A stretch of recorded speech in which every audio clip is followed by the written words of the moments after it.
Paris, vide, des images exceptionnelles et rares. Place de la Concorde désertée en pleine semaine, immortalisée par cette photographe. Ça sont des photos qui vont rester dans l'histoire, forcément. Des photos qui vont être pleines de souvenirs, de douleurs, de beauté aussi. Ça, c'est Paris. Ça dépend de la façon dont tu te places, en fait. Ah, là, pile là, voilà. Je voudrais que l'on ressente l'émotion du drame que l'on vit actuellement quand même. Paris, c'est beau, vide, mais Paris, vidé, c'est dramatique aussi, c'est désertique. C'est quelque chose de bouleversant ce qui nous arrive quand même. Et c'est pour ça que j'avais envie vraiment de capter ces moments-là. Vanessa Versel effectue ce reportage pour une agence photo.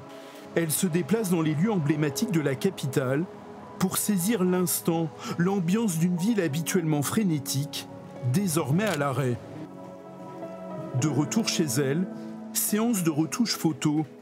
Je travaille en noir et blanc pour ajouter un petit peu d'intensité dans les images et pour rendre la réalité telle qu'elle. C'est une image dramatique quand même, mais qui est totalement vide. Et du fait d'avoir un mauvais temps et puis du noir et blanc et presque un orage qui va éclater, ça donne de l'intensité à l'image.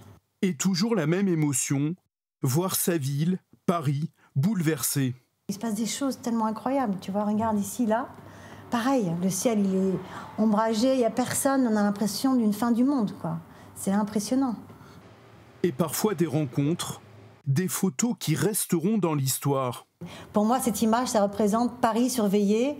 Et Paris, rassurez-vous, rassurons-nous, nous sommes là, on veille sur vous. Ces photos seront exposées en septembre à Paris pour ce souvenir magnifique et dramatique.